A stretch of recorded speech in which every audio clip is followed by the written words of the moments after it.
This isn't a cornbread, it's more like a soufflé, so you have to kind of treat it like a cake than a cornbread.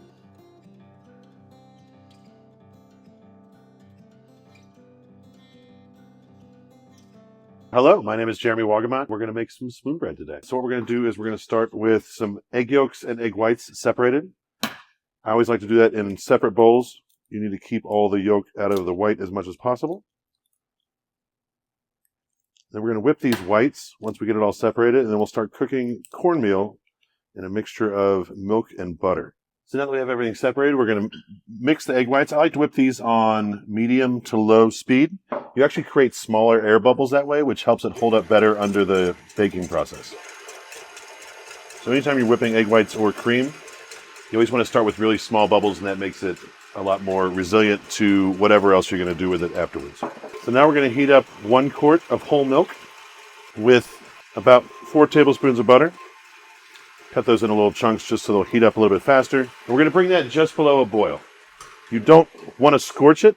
So the reason you heat this up, you're essentially going to cook the cornmeal like grits. So you're looking to hydrate the cornmeal. I like to use a really nice coarse cornmeal. That's an important part of this particular dish. This is a very close cousin of cornbread. But you would never use buttermilk for this. You wouldn't mix it cold and then bake it because it's not going to fluff up as much. So we're going to hydrate the cornmeal in the warm milk and butter and let it cook for just a minute, and then fold in the egg whites and then bake it off, and it's going to puff up like a souffle and be really, really light and fluffy. I'm looking for it to be foaming because that's kind of the precursor to boiling for milk. Once you boil milk, the cooking term for that would be scalding it. And I don't necessarily, or scorching it. I don't necessarily want to scorch it. I just want to bring it up so that it's hot enough to cook everything. So now that the butter is melted, I can tell it's obviously hot enough to melt butter, and it's starting to foam on top. So I'm going to turn it down to medium-low heat. I'm going to put a really generous pinch of salt in there. And I'm going to pour in the cornmeal. This is 1.5 cups of cornmeal.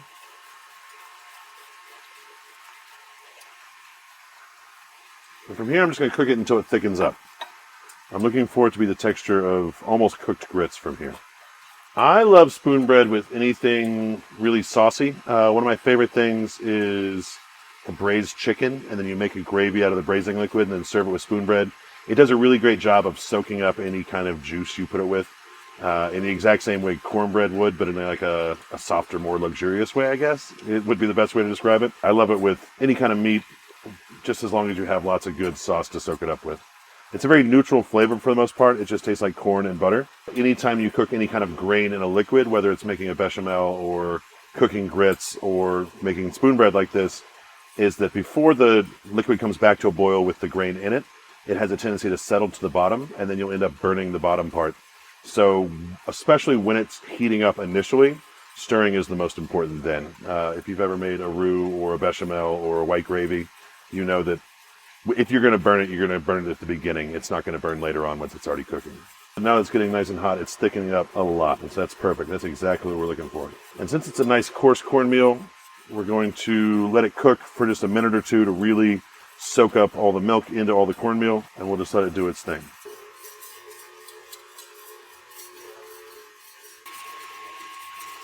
Yeah, now it's getting nice and thick. You can see the cornmeal.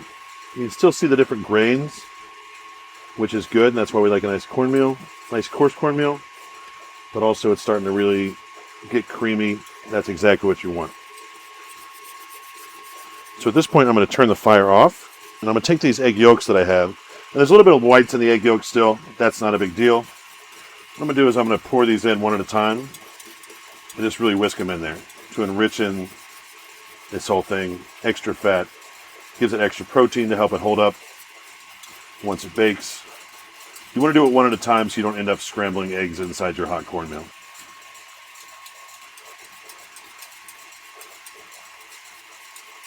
So whenever I'm whipping the egg whites, I'm looking for those nice small bubbles. That's why we started on medium heat, medium speed. But once you get to this point, that's when you can really crank it up, because you've already formed the structure in the eggs themselves. They have all those small bubbles, and you can add a few big bubbles to really make it puff, really give it a lot of body. So once I start to see that it's nice and combined like that, I'll finish it on high speed. We're looking for medium to hard peaks, not quite all the way hard, but just past medium. Perfect. All right, so now I have our hydrated cornmeal, and we have our whipped egg whites. So I'm going to take a rubber spatula, and we're going to mix these together. So you don't want to do this all at once, so you end up losing almost all the air you just whipped into your egg whites, but you can see they're nice and fluffy. So I'm going to take about half of them, and I'm just going to fold them really gently into our cornmeal mush here. Just sort of pulling from one side and moving it to the other side, but not necessarily stirring. You would never use a whisk for this. You would end up just losing all the air you just created. And this is your rising agent, essentially, in the bread. What is going to make it puff up? So we really want to keep all that air in there. And you'll see it's not going to look exactly homogeneous. That's fine. We're trying to get most of it mixed in, and then we'll mix the other part in. Perfect. So now that it's nice and that part is mixed in, I'm going to take the rest and fold that in too. And then we'll go straight into a cast iron pan, a cold cast iron pan. You wouldn't want to start hot on this. That would end up just kind of burning the bottom before the whole thing cooked through. This isn't a cornbread, it's more like a soufflé, so you have to kind of treat it like a cake than a cornbread. All right, perfect. Now we're going to take this gently pour it into our cast iron. You want to leave enough room in the cast iron for it to puff up. I like to give it just a little bit of a jiggle to kind of settle into the bottom there. And then we're going to bake this off at 400 degrees for about 30 minutes. It'll puff way up. It'll get brown on top.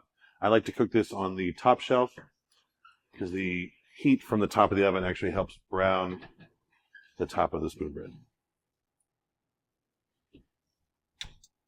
Spoon bread just came out of the oven, golden brown on the top. I know it's ooey gooey in the middle. It's going to be absolutely delicious. You want to use this right away. It's going to fall because of all the air we just baked into it. It'll eventually fall. It's still delicious to eat later, but it's really dramatic when you do it right when it comes out of the oven.